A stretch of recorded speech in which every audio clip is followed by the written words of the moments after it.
ओम श्री गणेशाय नमः। गुरुर्ब्रह्मा गुरुर्विष्णुः गुरुर्देवो महेश्वरः। गुरुः साक्षात् परब्रह्म तस्मै श्री गुरवे नमः। नमस्कार प्रिय दर्शकों, बहुत ही शांत, बहुत ही पवित्र और दिव्य ऊर्जा के साथ आप सभी का स्वागत है आपके अपने आध्यात्मिक चैनल ग्रह ज्ञान में, जहां हम ग्रहों की चाल, आपकी कुंडली के रहस्य और जीवन के गहरे आध्यात्मिक संकेतों को बहुत ही सरल और शांत स्वर में समझते हैं। आज हम बात करने जा रहे हैं 10 मार्च 2026 यानी कल का दिन कैसा रहने वाला है तुला राशि के जातकों के लिए।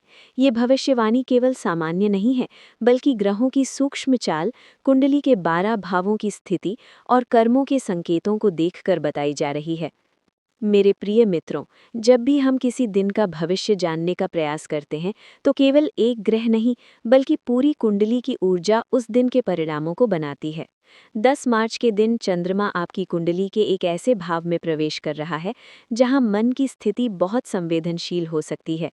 कई लोगों को ऐसा महसूस हो सकता है कि उनके आसपास कुछ अदृश्य ऊर्जा काम कर रही है। कुछ जातकों को अचानक डर, चिंता या बेचैनी महसूस हो सकती है। ज्योतिष शास्त्र में इसे कभी-कभी नकारात्मक दृष्टि या काली ऊर्जा का प्रभाव भी माना जाता है। अब आप सोच रहे होंगे कि ऐसा क्यों होता है?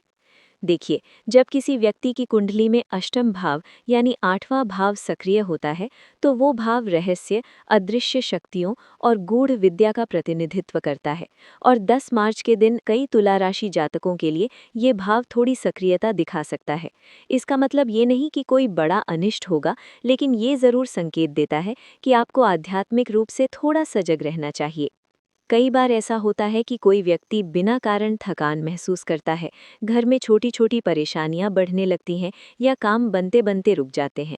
प्राचीन ज्योतिष ग्रंथों में कहा गया है कि जब ऐसा लगातार हो, तो ये कभी कभी किसी की नकारात्मक सोच, ईर्ष्या या तांत्रिक प्रभाव का भी संकेत हो सकता है। लेकिन यहाँ एक बहुत महत्वपूर्ण बात समझिए। जिस व्यक्ति का मन मजबूत होता है, जो ईश्वर पर विश्वास करता है, जो अपने कर्मों को शुद्ध रखता है, उस पर कोई भी नकारात्मक शक्ति लंबे समय तक प्रभाव नहीं डाल सकती। इसीलिए कल के दिन तुला राशि के लोगों को एक छोटा सा उपाय जरूर करना चाहिए। यदि संभव हो तो सुबह जल्दी उठकर स्नान करें और शांत मन से ये मंत्र 21 बार बोलें। ओम नमो भगवते वासुदेवाय। ये मंत्र आपकी आभा को मजबूत करता है और नकारात्मक ऊर्जा को दूर करता है। अब मैं आपको एक छोटी सी कहानी सुनाना चाहता हूँ। बहुत साल पहले काशी में एक व्यक्ति रहता था। वो बहुत मेहनती था, लेकिन उसके जीवन में लगातार बाधाएं आती रहती थी।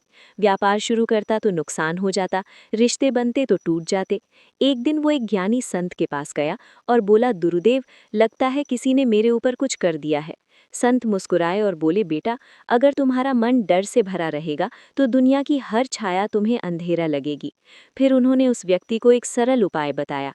हर सोमवार शिव मंदिर जाओ, भगवान शिव को जल चढ़ाओ और अपने मन को डर से मुक्त करो।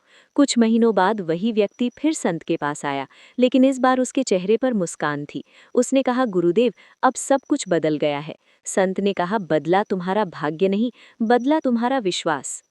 मेरे प्रिय तुला राशि के मित्रों, 10 मार्च का दिन भी आपको यही सिखाने आ रहा है। यदि आपके मन में डर आए तो उसे शक्ति में बदल दीजिए।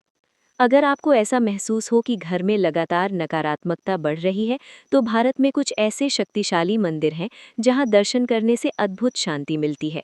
जैसे कि उज्जैन का महाकालेश्वर मंदिर, जहां भगवान शिव की ऊर्जा बहुत प्रबल मानी जाती है। इसी तरह कामाख्या मंदिर असम में, जहां देवी शक्ति की आराधना से नकारात्मक शक्तियां दूर होती हैं। दक्षिण भारत में कुक्के सुब्रमण्यम मंदिर कर्नाटक में भी राहु केतु दोष और अदृश्य बाधाओं को शांत करने के लिए प्रसिद्ध है। यदि तुरंत जाना संभव न हो तो घर में ही दीपक जलाकर भगवान से प्रार्थना करें। अब ग्रहों की स्थिति को थोड़ा और गहराई से समझते हैं। तुला राशि के स्वामी ग्रह शुक्र हैं। शुक्र सौंदर्य, प्रेम, सुख और भौतिक समृद्धि के कारक ग्रह माने जाते हैं। 10 मार्च के दिन शुक्र की स्थिति ये संकेत देती है कि कई लोगों को अचानक आर्थिक अवसर मिल सकते हैं, लेकिन साथ ही कुछ लोग भ्रम में भी पड़ सकते हैं। कुंडली का दूसरा भाव, जो धन और वाणी का भाव होता है, वो भी इस समय थोड़ा सक्रिय हो सकता है। इसलिए बोलते समय सावधानी रखें। कभी-कभी एक छोटा सा शब्द भी रिश्तों में बड़ी दूरी पैदा कर देता है। लेकिन मैं आपको यहाँ एक और प्रेरणादायक घटना सुनाता हूँ। एक युवक था, उसकी कुंडली में भी कई बाधाएं थी। लोग कहते थे कि उसका भाग्य कमजोर है, लेकिन उस युवक ने एक बात तय कर ली, मैं हर दिन अपने मन को मजबूत बनाऊंगा। वो रोज सुबह उठकर आईने में खुद से कहता, मैं अपने जीवन में कुछ भी कर सकता हूँ। धीरे धीरे वही वाक्य उसकी वास्तविकता बन गया। मेरे प्रिय मित्रों, ग्रह केवल दिशा देते हैं, लेकिन जीवन का रास्ता आपका साहस बनाता है। 10 मार्च का दिन भी आपको यही सिखाने आ रहा है कि कभी-कभी जीवन में जो डर दिखाई देता है, वो वास्तव में आपकी आंतरिक शक्ति को जगाने का संकेत होता है। और अगर आपकी कुंडली में इस समय षष्ठ भाव यानी छठा भाव सक्रिय है, तो ये शत्रुओं और बाधाओं को हराने का भी समय हो सकता है।